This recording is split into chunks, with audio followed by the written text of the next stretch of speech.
مولاي صل وسلم دائما أبدا على حبيبك خير الخلق كلهم.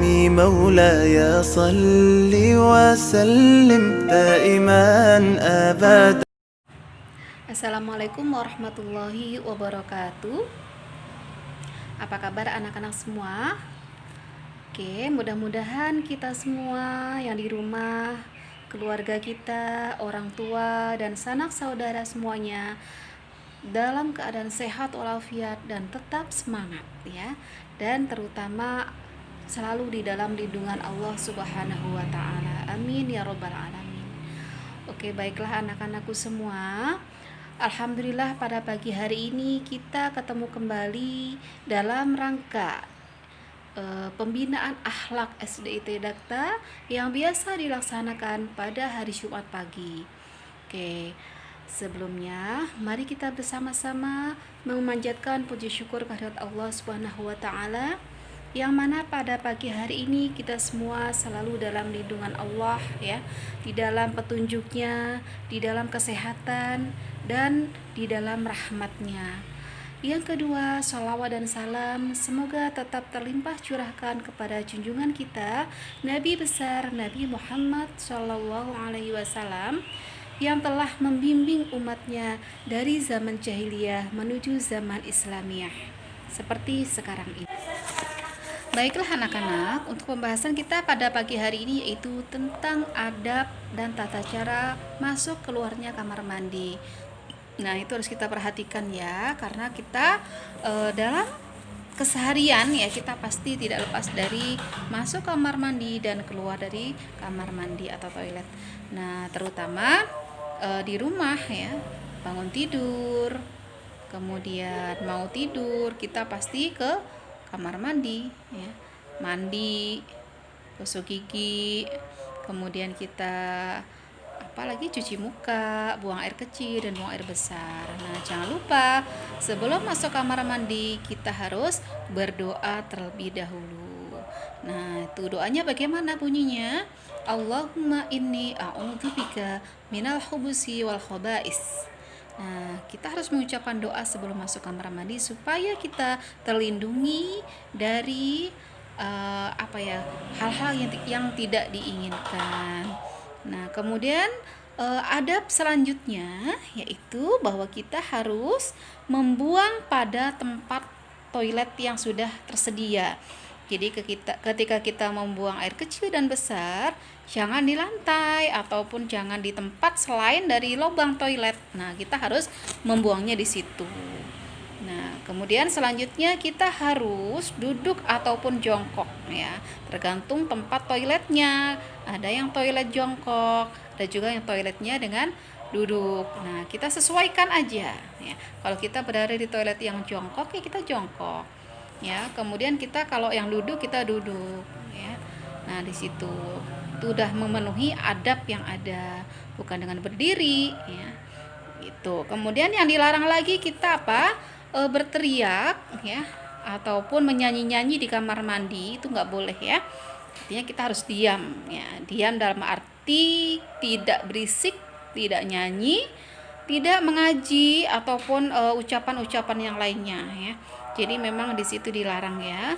Kemudian selanjutnya kita dilarang membawa benda-benda atau barang yang bertuliskan lafaz Allah. Di situ jangan sampai kita masuk kamar mandi dengan membawa umpamanya buku.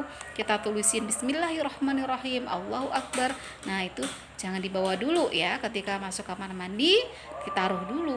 Ataupun menggunakan mungkin ada yang ibu-ibu menggunakan kalung yang ada leontinya Allah. Nah, itu jangan dibawa ya kalau masuk kamar mandi. Kemudian ataupun bawa Al-Quran, banyak lupa ya mau hafalin, nggak boleh ya. Ketika di kamar mandi kita ya sudah fokus aja, kita buang air besar dan buang air kecil, kemudian kita bersihkan dengan sempurna ya, bersih keluar, jadi seperlunya saja gitu, jangan berlama-lama. Nah, di sini termasuk dari bagian peraturan juga tidak boleh lama-lama, jadi seperlunya saja. Nggak boleh kita lama-lama sambil melamun dulu menyanyi dulu, joget dulu. Nah, jangan sampai seperti itu karena bukan tempatnya. Kalau mau bernyanyi ya silakan di tempat yang ada. Kemudian mau ngobrol silakan di ruangan tamu, boleh di ruang santai. Kita mau menghafal Al-Qur'an ya di tempat yang bersih ya, begitu. Kemudian dalam keadaan suci. Jangan di tempat-tempat yang kotor seperti itu. Kemudian di sini kita dianjurkan tidak terlalu lama, tadi sudah dibahas ya. Kemudian tempat buang air kecil atau toilet itu dianjurkan jauh dari tempat-tempat orang bersantai ya, artinya tersembunyi atau di belakang posisinya ya. Biasanya kalau rumah paling depan ada apa? Ruang tamu, kemudian ruang santai. Nah, toiletnya biasanya bukan paling depan, tapi agak tersembunyi. Mungkin minggir ke kanan, ke kiri, atau agak belakang. Nah, yang tempatnya agak tersembunyi itu dianjurkan seperti itu. Kenapa? Karena toilet adalah tempat pembuangan kotoran. Jadi ditempatkan yang tersembunyi ataupun jauh dari jangkauan orang-orang yang sedang berlalu lalang begitu. Nah, kemudian yang terakhir kita harus mengucapkan doa keluar dari kamar mandi. Kalau keluar, sebelum kita mengucapkan doa apa? Kita keluar dengan melangkahkan, mendahulukan kaki kanan. Karena masuknya kita mendahulukan kaki kiri, keluarnya mendahulukan kaki kanan. Nah, kemudian kita membaca doa. Doanya bagaimana? Bisa dengan mengucapkan doa ghufronaka ataupun dengan membaca Alhamdulillahilladzi azhaba 'anil adza wa 'afani. Oke, mis ulang lagi. Boleh menggunakan doa ghufronaka atau Alhamdulillahilladzi azhaba 'anil adza wa 'afani. Oke, silahkan mana aja doa, yang penting kita memohon kepada Allah perlindungan ya. Doa yang manapun boleh ya. Apalagi ditambah sebelum masuk awud juga boleh ya, ta'awud biar jauhkan dari godaan setan boleh. Nah, yang terutama diperhatikan tadi apa yang bisa disampaikan, adab-adabnya dipakai dalam kehidupan kita sehari-hari. Ketika masuk kamar mandi, toilet, diingat-ingat ya. Oke, kemudian ada satu hal lagi ya yang diajarkan oleh Rasulullah, diingatkan apabila seseorang dalam keadaan terpaksa ingin buang air kecil atau besar di tempat terbuka, ya ini dalam keadaan terpaksa ya, umpamanya dalam keadaan kita di perjalanan, ketika kita sedang berada di tengah hutan ataupun kita di tengah persawahan kita dalam perjalanan ya, naik motor atau mobil, pengen banget buang air kecil atau buang air besar, silahkan mencari tempat yang nyaman, artinya tempat yang tersembunyi juga, teduh, jauh dari keramaian ya, cari tempat yang layak ya, yang layak buat buang air. Jangan di tempat yang kira-kira buat orang santai, rumput-rumput taman, jangan ya. Cari tempat yang tersembunyi ya. Mungkin syukur-syukur di situ ada sungai kecil, parit ya yang ada airnya. Nah, seperti itu ya. Dianjurkan seperti itu. Dan dilarang di lubang hewan. Jangan sampai kita di situ ada lubang tempatnya apa ya?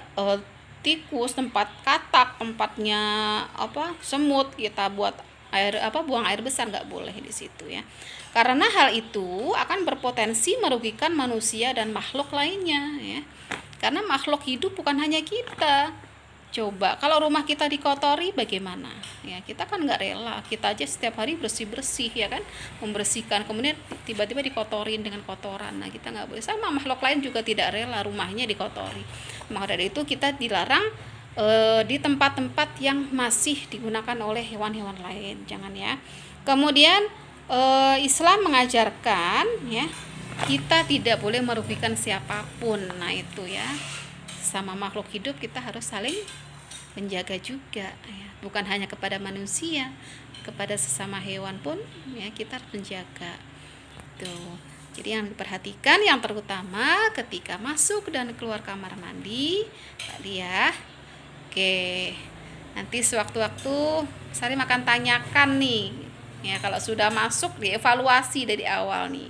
diingatkan. Nah, maka dari itu kalian ingat-ingat, kemudian dipelajari ya, kemudian diamalkan sehari-hari, karena kalau kita tidak biasakan, kita tidak terbiasa.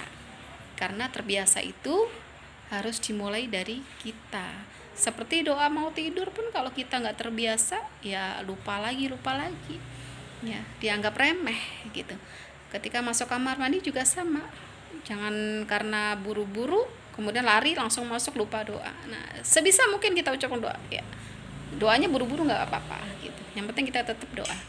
Oke, itu aja ya anak-anak. Oke, terima kasih partisipasinya, kehadirannya ya. Insya Allah kehadiran kalian ini juga akan mendapatkan pahala ya, selain dari ilmu walaupun sedikit dari Miss Halim ya, kita sama-sama mengamalkan dalam kehidupan kita sehari-hari, tetap kita juga mendapatkan pahala dari Allah Subhanahu wa taala, terutama karena niat kita niat kita karena Allah ya, untuk menjalankan sunnah Rasulullah Shallallahu Alaihi Wasallam itu ajarannya. Oke, wabillahi taufik wal hidayah. Wassalamualaikum warahmatullahi wabarakatuh.